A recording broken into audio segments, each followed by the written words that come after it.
Olá, eu me chamo Mariane Zancanella, eu estou aqui para mais um vídeo da série de estudo do livro Uma Vida com Propósito de Rick Warren. Dia 10. A essência da adoração. Entreguem-se completamente a Deus a fim de fazerem o que é direito. Romanos capítulo 6, versículo 13. Nesse capítulo de hoje, o autor Rick Warren diz que a essência da adoração está em render-se. O que é render-se? Render-se, segundo ele, é o entregar-se completamente, inteiramente ao Senhor. Não é entregar 95% da sua vida, né, do que você sente, do que você tem a entregar para Ele, mas é você se render, se entregar verdadeiramente por completo, 100% da sua vida. Todas as áreas da sua vida. Não apenas as partes bonitas, né, mas as partes feias também. Não apenas as vitórias, mas as frustrações também. Né? Não apenas as alegrias, mas as derrotas também. E ele compara, né, esse ato do render-se, que é entregar-se completamente ao Senhor, quando nós pegamos um controle de uma TV, por exemplo, e damos para alguém e fala, toma, você tem o controle dessa televisão, pode colocar no canal que você quiser, pode colocar o que você quiser. Mas se eu arrancar partes desse controle, a pessoa não vai conseguir utilizar ele. Porque ou a pessoa tem o controle completo, intacto nas suas mãos para poder utilizar ele da forma que bem entender, ou ela não tem o controle nas suas mãos. E isso nos faz entender o quê?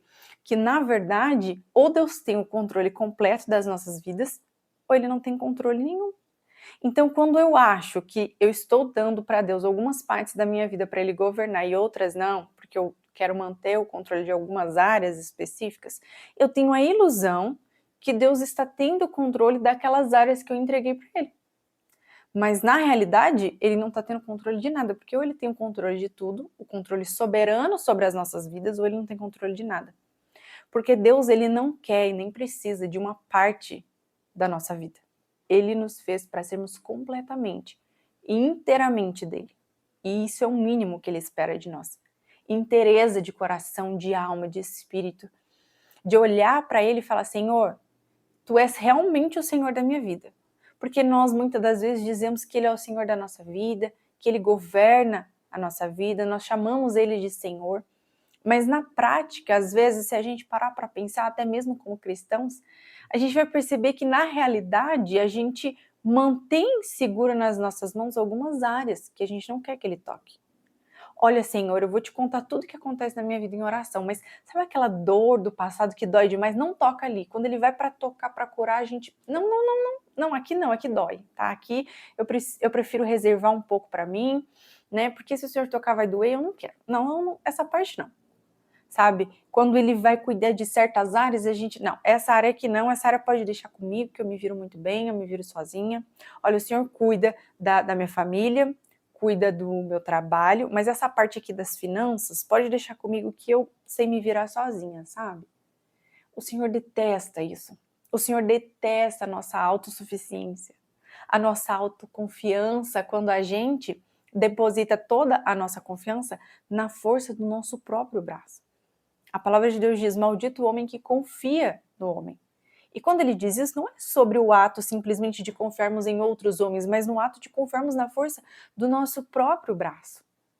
Porque o convite do evangelho, né, esse convite é de carregarmos a nossa cruz. E nesse capítulo, ele fala justamente isso. Né? Ele diz, o ato de render-se é conhecido de muitas formas.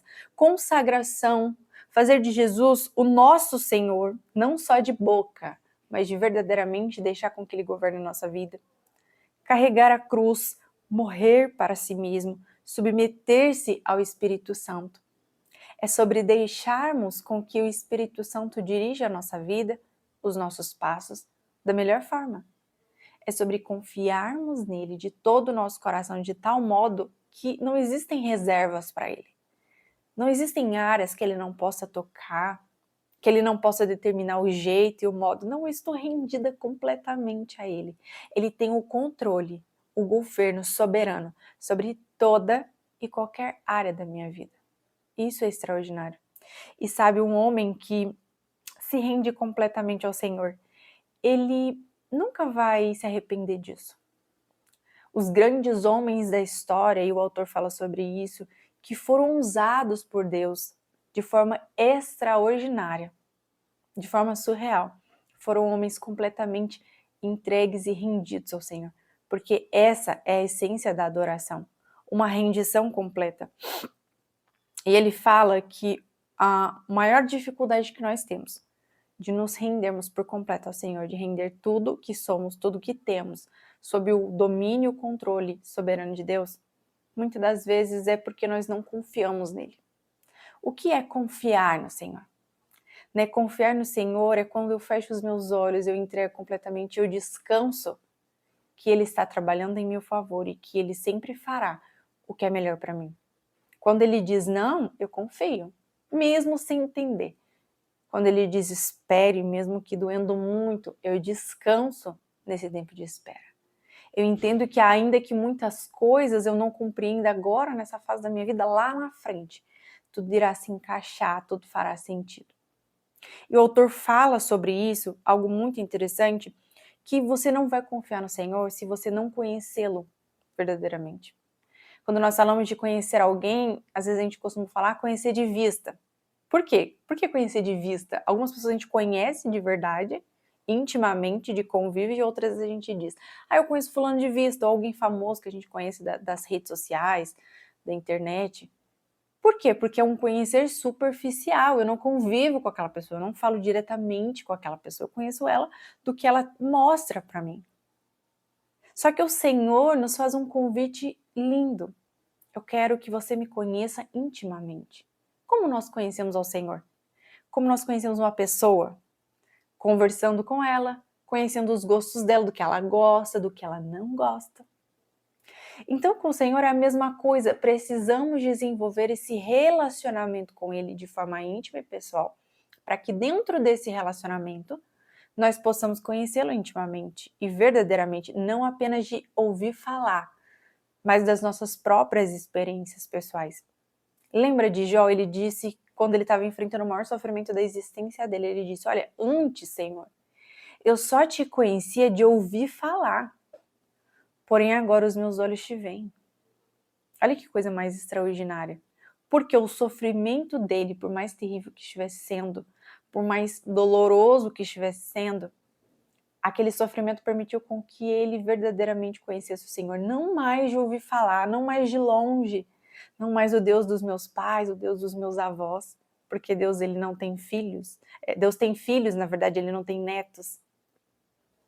Então, eu não conheço mais ele só de ouvir falar dos meus pais, dos meus avós, lá da minha igreja, mas eu vivencio experiências que me permitem conhecer a esse Deus de perto, das minhas próprias experiências pessoais com ele.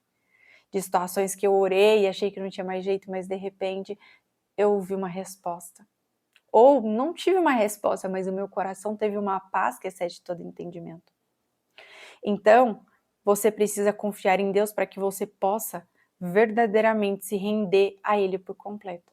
Porque se você não conhecê-lo, você não vai conseguir confiar nele. E sem confiar nele, no amor dele, você não vai conseguir se render por completo.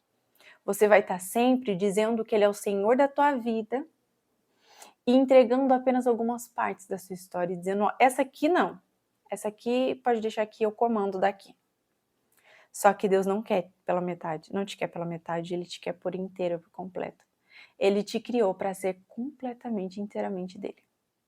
Então que você possa lançar fora todo medo e se achegar a Ele com confiança, se aproximar dele com confiança, se render verdadeiramente por completo a Ele. Eu espero que essa palavra ela tenha abençoado poderosamente a sua vida, como abençoou a minha. Se você tem um livro, leia esse capítulo quantas vezes for necessário. Eu até estava comentando com uma amiga que esse é um capítulo que nós, como cristãos, deveríamos ler todos os dias da nossa vida, se fosse possível. Lembrar dessas verdades. Eu trouxe o capítulo, esse capítulo em especial, dentro da essência da palavra de hoje. Mas se você tiver o livro, leia por você mesma e releia esse capítulo e deixa o Espírito Santo ministrar o seu coração. Porque ele aborda alguns outros pontos muito importantes com relação a isso, mas que se eu fosse trazer aqui, né, na profundidade que é esse capítulo, eu honestamente ficaria no mínimo 1 hora falando com vocês. Então assista ao vídeo, assista ao vídeo e não apenas isso, mas leia o capítulo inteiro por você mesmo e deixe o Espírito Santo ministrar ainda mais ao seu coração de forma mais profunda. Eu espero que só o que eu ensinei aqui, o que eu trouxe aqui dos ensinamentos do livro já tenha te abençoado poderosamente, caso você não tenha o livro. Se você ainda não é inscrito, se inscreva e vamos continuar firmes nessa playlist de vídeos, né? Nessa série de vídeos sobre o livro Uma Vida com Propósitos de Rick Warren. Um grande abraço e até o próximo vídeo.